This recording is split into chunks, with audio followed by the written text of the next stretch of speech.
Terima kasih masih bergabung bersama kami. Kita lanjutkan diskusi kita tentang Presiden Donald Trump. Kalau produser saya memberi judul, Pak Wijayanto, Siaga Trump Guncang Dunia. Padahal di awal tadi itu Presiden Trump, apakah dunia tentram? Saya sampai berpikir mau bikin pantun gitu kan. Tapi yang harus kita pertajam juga, karena tadi Prof. Hik sempat bilang bahwa sebenarnya Prof. Hik dan Excellency Hajrianto juga ini saling terkait ya. Soal perdamaian di Timur Tengah itu, karena sebenarnya Israel ya Prof ya, dan Trump ini sebagai pendukung utama Israel hanya membutuhkan legitimasi baru. Yang artinya kalau kita baca, Anda baca Prof Hik dengan karakter Hamas seperti sekarang dan sebelum-sebelumnya, mungkinkah Hamas akan patuh pada perjanjian gencatan senjata atau sementara gencatan senjata berlangsung, ini Israel lagi nunggu nih, kapan nih Hamas akan melanggar dan mereka kemudian ngecas semua senjata-senjatanya. Komentar Anda Prof Hik?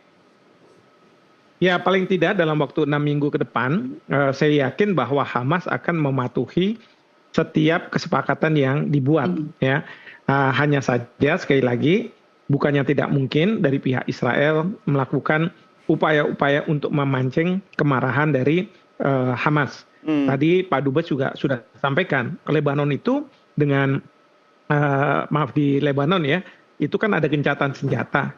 Nah, itu tanggal 27 November. Ya, tapi yang melakukan pelanggaran ya kadang-kadang Israel, apalagi dia punya teknologi ya, punya drone dan lain sebagainya, yang membuat sebenarnya rakyat juga agak khawatir apakah akan ada penyerangan atau tidak. Sementara kalau misalnya dari pihak Hezbollah kan mereka terbatas senjatanya, teknologinya, mereka bisa berperang di darat misalnya begitu ya, dan punya keterbatasan kalau misalnya melakukan serangan udara. Nah, jadi kalau menurut saya ya ini memang diintensikan untuk tidak jalan. Ya, yang saya khawatirkan seperti itu, diintensikan untuk tidak jalan. Yang kedua, kita tahu bahwa sekarang ada usulan dari utusan dari Trump untuk memindahkan 2 juta rakyat Palestina yang di Gaza ke Indonesia. Coba bayangkan sekarang ya, 50.000, hampir 50.000, 46.000 orang itu ditewaskan. Karena apa? Idenya dari pihak Israel adalah selain sandera itu dikembalikan, bagaimana pejuang-pejuang Hamas hilang. Pejuang Hamas hilang itu termasuk anak-anak yang punya potensi suatu hari nanti menjadi pejuang Hamas. Perempuan-perempuan yang bisa melahirkan anak-anak laki-laki yang suatu hari nanti bisa menjadi pejuang Hamas. Karena Hamas ini yang dianggap oleh Israel sebagai pihak yang selalu menyerang Israel ya, sampai kemarin itu serangan dadakan. Dan yang ketiga, tujuan Israel adalah menguasai Gaza nantinya seperti tepi barat. Nah, sekarang kan humanis nih. Kalau 50.000 itu dilakukan dengan serangan-serangan yang membabi buta, dapat kritikan dari masyarakat internasional. Sekarang 2 juta orang itu sama dengan 50.000 kali 20 kali, berarti 20 kali. Dalam waktu 2 juta, suasananya juga harmonis dan lain sebagainya, memperhatikan masalah kemanusiaan ya, humanis. Lalu kemudian misalnya Indonesia terima nih 2 juta karena rakyat kita bilang dalam rangka solidaritas dan lain sebagainya. Tapi yang terjadi di tanah Palestina apa, di Gaza? Kosong. Kalau kosong, itu nanti dijadikan di sini jadi provinsi baru, Prof. Israel. 2 juta orang jadi provinsi di sini. Tapi tujuan Israel akan tercapai dong kalau 2 juta orang kemudian diberangus atau dicerabut dari tanahnya kan? Itu tujuan mereka. Betul. Betul. Dan itu humanis, secara manusiawi bagus gitu kan. Dan ada yang mau nerima lagi kan. Nah, inilah makanya pemerintah kita harus waspada, harus lihat. Karena yang kita perjuangkan bukan masalah agama, bukan masalah solidaritas Islam, bukan. Yang kita perjuangkan adalah tanah Palestina harus kembali ke rakyat Palestina sesuai dengan konstitusi kita, bahwa tidak boleh ada yang namanya penjajahan kan gitu. Nah, ini yang harus hati-hati. Ya mungkin juga ada yang mengatakan itu sindiran aja karena Indonesia selalu membela Palestina. Udah kirim aja 2 juta orang gitu. Tapi kalau misalnya benar-benar dilaksanakan oleh pejabat-pejabat yang ada sekarang, gimana coba saya bilang? Repot nggak kita nanti? Iya. Wow, ini menarik ya. Jadi kita jangan anggap sebagai sebuah gimmick atau bercandaan. Saya kembali ke Excellency Hajrianto. Pak Dubes, kan ada juga wacana orang Palestina atau warga Gaza diungsikan ke Lebanon juga kan? Nah, terkait dengan Trump baru 1-2 hari ini jadi presiden, apakah Lebanon sudah punya sikap dan bagaimana posisi Lebanon terhadap Trump dan terhadap perdamaian secara menyeluruh di Timur Tengah sendiri? Sudah ada? Oh ya, dari pernyataan beberapa pemerintah di Arab, memang boleh kita simpulkan ya pernyataan-pernyataan yang dingin ya, karena memang melihat pengalaman kepresidenan Trump yang pertama, memang tidak begitu positif bagi terwujudnya perdamaian. Bukan hanya itu ya, misalnya dalam menyangkut kebijakan kemungkinan pada waktu awal-awal terjadi perang atau agresi militer Israel di Gaza, itu kan tadinya wacana yang juga berkembang di Amerika meskipun pada waktu itu belum Trump ya, masih Presiden Biden, adalah kemungkinan mengungsikan pengungsi-pengungsi Gaza ke negara yang paling dekat, yaitu ke Mesir dan ke Jordan. Tapi kan dua-duanya itu malah memberikan penolakan yang sangat keras. Karena di samping seperti apa yang tadi disampaikan oleh Prof. I, bahwa itu akan menjadikan Gaza itu kosong dan itu memberikan peluang kepada Israel untuk menetapkan kekuasaannya di Gaza.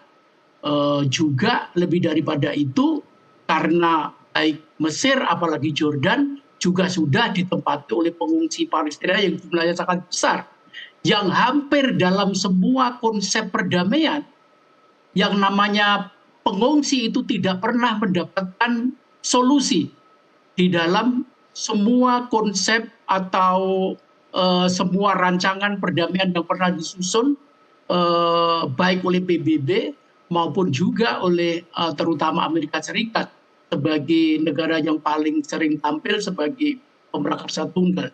Jadi the right for return ya, kembali bagi para pengungsi itu tidak pernah mendapatkan jawaban yang positif baik dari Israel maupun Amerika. Padahal kalau kita membaca misalnya biografi Edward Said ya, The Oath of Peace ya, betapa konkret dan nyatanya itu seorang Edward Said itu memiliki rumah di Yerusalem Barat yang sampai dia menengok beberapa kali warna cat jendelanya, bentuk pintunya, warna dindingnya dan sebagainya, semuanya masih ada dalam memori dia. Tetapi rumah itu sudah, rumah Edward Said itu, orang tua Edward Said itu sudah ditempati oleh pihak lain. Dan ini yang saya rasa menjadi persoalan yang sangat menghantui dunia Arab. Karena memang jantung persoalan di dunia Arab ini adalah Palestina. Dan jika Palestina ini tidak bisa diselesaikan, maka boleh dikatakan bahwa negara-negara Arab itu akan terus mencurahkan dan memeras energinya untuk persoalan Palestina ini, kecuali beberapa negara di Arab Teluk ya, yang memang karena fokus dan konsentrasi mereka itu pada pembangunan perekonomian yang memang juga boleh dikatakan sangat berhasil, sehingga mereka relatif mengabaikan dukungan secara politik kepada Palestina. Saya perlu garis bawahi dukungan politik ya. Tapi karena kalau dukungan finansial itu negara yang juga termasuk paling besar memberikan bantuan keuangan finansial kepada Palestina, dan memang negara-negara Arab Teluk juga. Yeah. Tetapi dalam pengertian dukungan politik memang semakin melemah, apalagi beberapa di antaranya sudah mulai membuka hubungan diplomatik dan menormalisasi hubungan dengan Israel. Yeah. Itu saya rasa pikiran seperti itu, termasuk di dalamnya negara-negara di sekitar Israel Palestina seperti Lebanon, secara retorika juga masih tetap bersemangat tinggi, penuh dengan dedikasi memberikan dukungan kepada bangsa Palestina, tetapi secara politik saja ya, karena secara senjataan ketika perang dan sebagainya, seperti kita ketahui pesawat-pesawat nirawa, drone, bahkan juga pesawat-pesawat tempur Israel yang bermanuver di langit negara-negara Arab ini tanpa mendapatkan balasan sedikit pun, tanpa mendapatkan gangguan sedikit pun. Jangan membayangkan kalau ada kapal pesawat tempur, drone atau pesawat nirawak yang berkeliaran di langit dengan bunyi yang meraung-raung, kemudian ada misalnya sekedar timbakan peringatan, itu pun tidak ada sama sekali. Nyaris secara militer tidak ada yang bisa dilakukan oleh negara-negara Arab di sekitar. Sehingga praktis dukungan yang diperoleh bangsa Palestina itu ya hanya berupa dukungan-dukungan politik, dukungan-dukungan moral, dan dukungan finansial, terutama sebagaimana tadi Prof. sampaikan, yang beraspek humanisme atau kemanusiaan. Ya, baik. Saya yakin apa yang disampaikan Ambasador tadi ini sesuatu yang berbeda kondisinya kalau kita di Jakarta. Mungkin Excellency sudah lupa betapa nyamannya, nikmatnya tinggal di Indonesia. Kalau Anda di sana, drone meraung-raung, tapi tetap harus optimistis bahwa perdamaian akan terjadi atau permanen. Ya meski indikator bahwa perdamaian tidak bisa permanen, itu sudah disampaikan oleh Prof. Hik dan Anda juga. Nah, tapi saya tarik lagi ke soal ekonomi, ke Pak Wijayanto. Sebenarnya di antara dominasi ekonomi dunia antara Amerika Serikat kemudian dengan Tiongkok yang sekarang sudah mulai membesar dan menggurita, apa yang lebih ditakutkan oleh Trump? Kehilangan dominasi perekonomian dunia atau dominasi politik yang kemudian dia melibatkan Elon Musk sebagai salah satu, saya tidak tahu apakah mesin untuk menjaga popularitas dia sehingga dia merasa lebih nyaman di aspek itu dibanding kekuatan ekonomi Amerika. Iya, tujuan akhirnya, ultimate goal-nya pasti ekonomi. Apakah itu pakai pendekatan politik, kemudian diplomasi, atau pendekatan militer, atau pendekatan keuangan dengan kekuatan US dollar, itu adalah masalah strategi. Kalau kita lihat narasi Trump, apapun yang digaungkan, itu ujung-ujungnya ekonomi kok. Misalnya, dia menolak hal-hal yang sifatnya pro-environment. Paris dia keluar, kemudian windmill dia nggak setuju segala macam. Ujung-ujungnya karena situasi Amerika sekarang ini, dia sedang surplus minyak, dia sedang surplus gas. Karena eksplorasi mereka terkait shale gas itu ternyata sangat sukses. Jadi apakah kemudian dia mengancam NATO akan mengurangi kontribusinya, negara NATO harus meningkatkan kontribusinya 5% dari GDP. Saya yakin ujung-ujungnya adalah deal. Supaya kita akan tetap support, tetapi tolong beli minyak, tolong beli gas kami. Ini terkait dengan apa yang terjadi di Ukraine. Sebenarnya Amerika juga sangat diuntungkan. Karena minyak dan gas Rusia di stop, ujung-ujungnya mereka mengambil dari Amerika. Coba bayangkan kalkulasinya. Amerika membantu Ukraine itu dalam bentuk apa? Senjata, ekspor itu. Kemudian pada saat yang bersamaan dia menuntut ada balance atas bantuan ini. Dalam bentuk apa? Membeli minyak kami, ekspor. Jadi Amerika sebenarnya sangat secara ekonomi sangat diuntungkan dengan apa yang terjadi sekarang. Jadi apapun itu ujung-ujungnya adalah ekonomi. Oke, Anda membaca bahwa 4 tahun masa administrasi Presiden Trump itu akan terwujud di tengah suasana geopolitik dan ekonomi global kita sekarang ini? Saya rasa tadi kita sudah singgung, situasi 2017 dengan sekarang sangat berbeda. Dunia lebih dinamis sekarang, kemudian Amerika lebih lemah sekarang.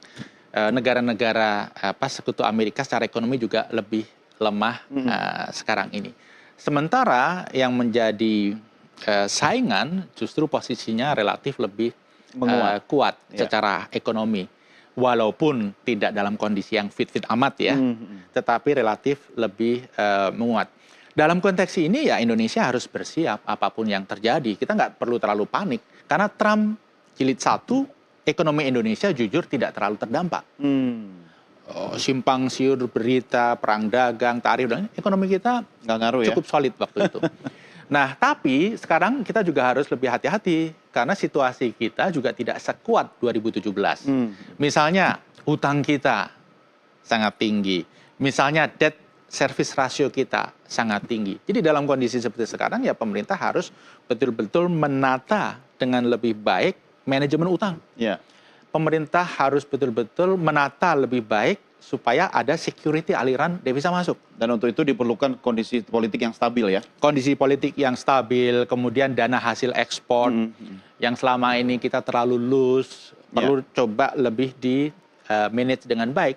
Tetapi apapun kebijakannya harus melibatkan dunia usaha. Ya, oke. Meski Presiden Trump sudah mulai memuji-muji Presiden Prabowo, tapi nggak janji ya, kita lihat ya. Karena seperti Anda bertiga juga katakan, ya ini kan soal diksi itu kan jamak dilakukan oleh elit politik di Amerika gitu kan, tapi kenyataannya mungkin berbeda. Oke Bapak-Bapak, kita rehat sejenak, sambil silakan Prof. Hik, Excellency, boleh menyiapkan kopi atau teh, karena ini di sini sudah disiapkan oleh teh, tapi Pak Wijayanto sudah habis, perlu ditambah teh. Oh iya. Kita lanjutkan di segmen berikutnya, pemirsa, kami segera kembali sesaat lagi.